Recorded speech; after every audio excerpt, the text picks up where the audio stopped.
Kadang, teror itu nggak datang dari tempat gelap, tapi dari cerita yang terlalu lama dikubur, dan akhirnya minta diingat kembali. Selamat datang di SDB ART AI, tempat kisah bukan cuma dongeng, tapi potongan-potongan sejarah kelam yang nggak tercatat di buku. Kali ini kita akan ngebahas asal-usul hantu perempuan paling legendaris di Indonesia.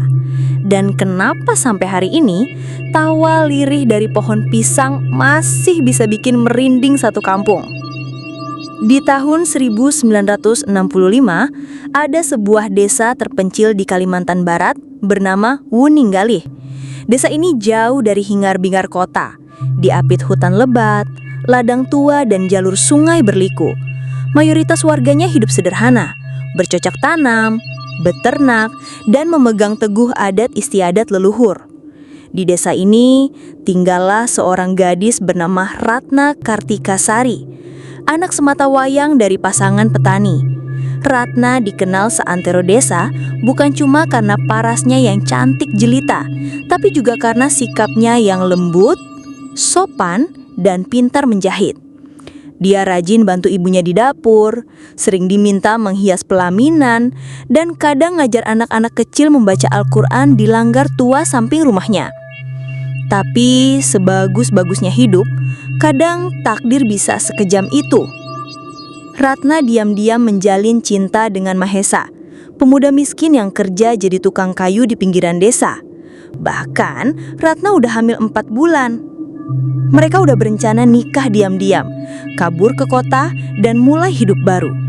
Tapi tentu aja, itu mimpi yang terlalu indah buat jadi nyata. Masalahnya, kepala desa waktu itu, Pak Ranu, seorang pria kolot dan licik, udah punya rencana lain. Dia pengen anaknya Bagas nikah sama Ratna buat ningkatin gengsi keluarga.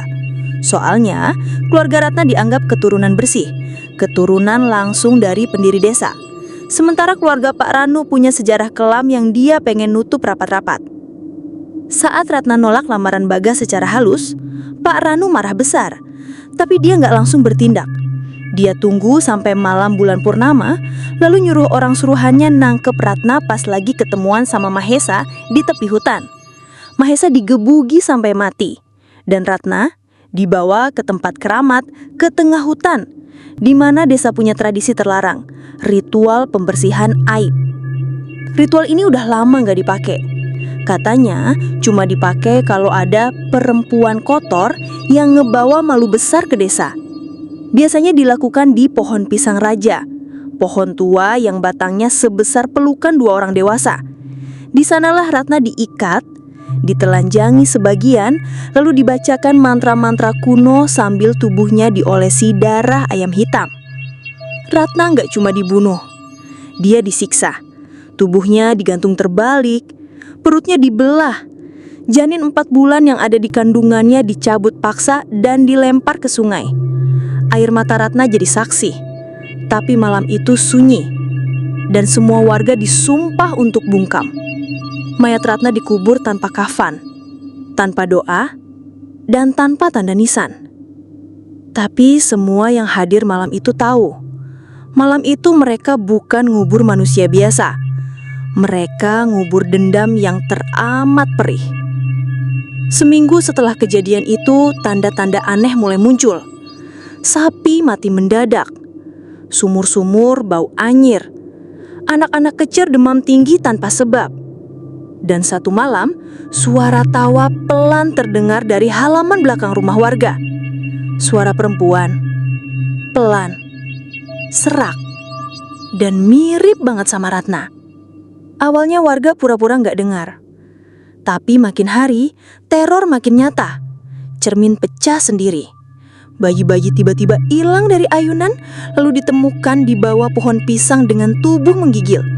Dan tiap kali suara tawa itu muncul, pasti ada kematian aneh keesokan harinya.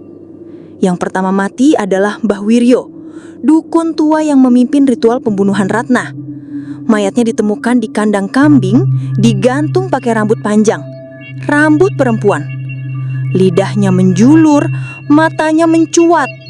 Besoknya Bagas tewas mengenaskan di jalan menuju ladang. Tubuhnya remuk seolah tertabrak kereta, padahal nggak ada kendaraan lewat. Nama Ratna nggak lagi disebut warga. Mereka menggantinya jadi si Putih. Tapi anak-anak kecil sering menyebut dengan istilah baru, yaitu kuntilanak. Gabungan dari kata kun, perempuan mati hamil, dan tilanak, anak hilang. Nama ini menyebar luas, bahkan keluar dari desa. Karena kejadian aneh makin sering, bahkan sampai ke desa tetangga. Orang bilang kuntilanak muncul kalau malam Jumat Kliwon.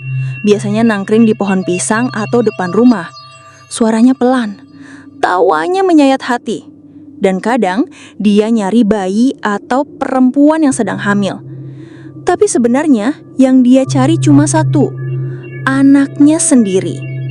Waktu terus berlalu. Desa mulai sepi. Banyak yang pindah. Tapi satu keluarga tetap bertahan. Keluarga Pak Ranu, si kepala desa. Dan satu malam, saat cucunya lahir, istri Pak Ranu mimpi buruk. Dalam mimpinya, Ratna datang, berwajah pucat, rambut menjuntai, dan bilang, "Akhirnya ku tahu, darahku masih mengalir di rumahmu."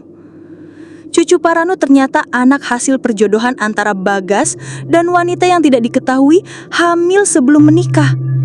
Itu artinya darah Ratna tetap hidup. Dan kuntilanak datang bukan cuma nyari anak, tapi nuntut keadilan. Malam itu rumah Pak Ranu terbakar. Gak ada yang tahu penyebabnya. Semua keluarga Pak Ranu habis dibantai Mbak Kunkun. Dan warga desa bersaksi lihat ada sosok perempuan berdiri di halaman rumah sambil tertawa. Tubuhnya berasap dan di tangannya menggenggam sesuatu. Janin berdarah. Desa Wuninggali akhirnya ditinggalkan. Hutan menelan jalannya dan sumur-sumur tertimbun tanah. Tapi sampai hari ini, mitos kuntilanak tetap hidup.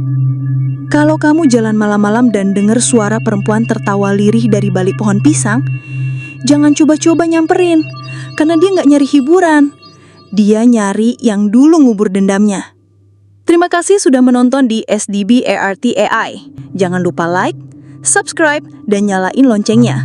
Karena malam ini, Ratna mungkin lagi berdiri di luar jendela rumah lo.